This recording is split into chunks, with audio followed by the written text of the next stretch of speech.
Assalamualaikum warahmatullahi wabarakatuh. Bagaimana anak-anak kabarnya hari ini? Sehat kan? Oke, sini saya Buja mewakili tim BK akan menyampaikan materi tentang bagaimana menanggulangi penyebaran virus corona. Untuk lebih jelasnya, silakan simak tayangan berikut ini. Bagaimana kabar kalian? Semoga selalu dalam keadaan prima dan jauh dari ancaman virus serta penyakit apapun ya. Mengingat saat ini sedang marak tentang mewabahnya virus novel corona, maka video kali ini juga akan memberikan edukasi mengenai pencegahan penyebaran virus novel corona. Selain influenza, awal tahun 2020 ini juga diramaikan dengan adanya penyebaran virus novel corona atau COVID-19. Kementerian Kesehatan Republik Indonesia melalui Surat Edaran Nomor SR 0202-270-2020 telah mengeluarkan pedoman kesiapsiagaan menghadapi infeksi virus novel corona. Sebelum sampai ke pencegahan, ada baiknya bila kita mengenal terlebih dahulu apa sesungguhnya virus novel corona itu. Virus corona merupakan keluarga besar virus yang menyebabkan infeksi saluran pernapasan atas ringan hingga sedang, seperti penyakit flu. Namun, beberapa jenis virus corona juga bisa menimbulkan penyakit yang lebih serius, seperti Middle East Respiratory Syndrome atau MERS-CoV, Severe Acute Respiratory Syndrome atau SARS-CoV, pneumonia, dan Coronavirus Disease atau COVID-19.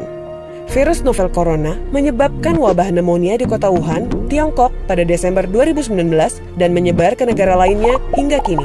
Penyebab infeksi virus corona tersebut antara lain percikan air liur pengidap bisa dari batuk dan bersin, menyentuh tangan atau wajah orang yang terinfeksi, menyentuh mata, hidung, atau mulut setelah memegang barang yang terkena percikan air liur pengidap virus corona, tinja atau feses. Namun, ini jarang terjadi. Masa inkubasi virus corona ini belum diketahui secara pasti. Namun, rata-rata gejala timbul setelah 2-14 hari setelah virus pertama masuk ke dalam tubuh. Metode transmisi virus corona juga belum diketahui dengan pasti. Awalnya, virus corona yang sedang mewabah ini diduga bersumber dari hewan, termasuk unta, unggas, dan kelelawar. Sebenarnya, virus ini jarang sekali berevolusi dan menginfeksi manusia hingga menyebar ke individu lainnya. Namun, kasus di Tiongkok ini menjadi bukti nyata bahwa virus ini bisa menyebar dari hewan ke manusia.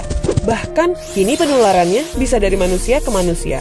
Gejala yang timbul bila terjangkit virus novel corona bisa beragam, bergantung pada jenis corona yang menyerang dan seberapa serius infeksi yang terjadi. Berikut beberapa gejala virus corona yang terbilang ringan. Hidung beringus, sakit kepala, batuk, sakit tenggorokan, demam, merasa tidak enak badan. Hal yang perlu ditegaskan, beberapa virus corona dapat menyebabkan gejala yang lebih parah. Infeksinya dapat berubah menjadi bronkitis dan pneumonia, yang menyebabkan gejala seperti demam yang mungkin cukup tinggi bila pasien mengidap pneumonia, batuk dengan lendir, nyeri dada atau sesak saat bernapas. Infeksi bisa semakin parah bila menyerang kelompok individu tertentu. Contohnya, orang dengan penyakit jantung atau paru-paru, orang dengan sistem kekebalan yang lemah, bayi, dan lansia. Surat Edaran Kementerian Kesehatan Republik Indonesia Nomor SR 0202-270-2020 tanggal 28 Januari 2020 menghimbau pemimpin divisi atau wilayah atau satuan atau unit untuk menyampaikan kepada segenap pegawai melakukan tindakan preventif yang dapat dilakukan untuk mengantisipasi wabah virus corona atau COVID-19. Hingga saat ini, belum ada vaksin yang dapat mencegah virus corona. Maka dari itu, langkah terbaik adalah mencegah penyebaran virus tersebut, yaitu menghindari berpergian ke Cina atau negara lain yang telah ditemukan adanya penularan virus corona, menggunakan masker saat beraktivitas di luar ruangan, terutama bila kamu beraktivitas di tempat umum, rutin mencuci tangan dengan air dan sabun atau hand sanitizer yang mengandung alkohol setelah beraktivitas di luar ruangan, hindari kontak dengan hewan, terutama dengan hewan liar. Bila terjadi kontak dengan hewan, cuci tangan setelahnya. Pastikan kamu memasak daging dan telur sampai benar-benar matang sebelum dikonsumsi. Tutup mulut dan hidung dengan tisu saat kamu batuk atau bersin. Kemudian buang tisu tersebut ke tempat sampah. Jangan menyentuh mata, mulut, dan hidung sebelum mencuci tangan. Hindari berdekatan dengan orang yang sedang sakit. jaga kebersihan benda yang sering disentuh, dan kebersihan lingkungan.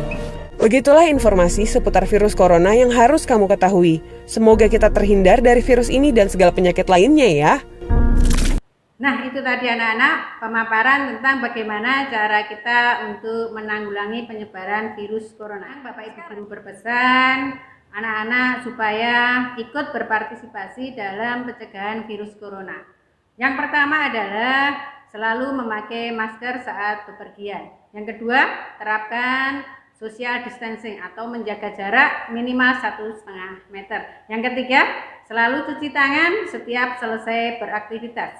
Yang keempat, silakan terapkan pola hidup sehat, yaitu yang pertama, olahraga yang cukup, istirahat yang cukup, dan jangan lupa makan makanan yang bergizi. Sekarang tugas kalian adalah merangkum paparan video yang sudah kita saksikan tadi. Apabila kalian mengalami kesulitan, nanti bisa berkonsultasi dengan Bapak Ibu guru. Saya kira pertemuan kali ini cukup. Kita ketemu lagi pada pertemuan berikutnya. Selalu jaga kesehatan. Wassalamualaikum warahmatullahi wabarakatuh. Muliska juara.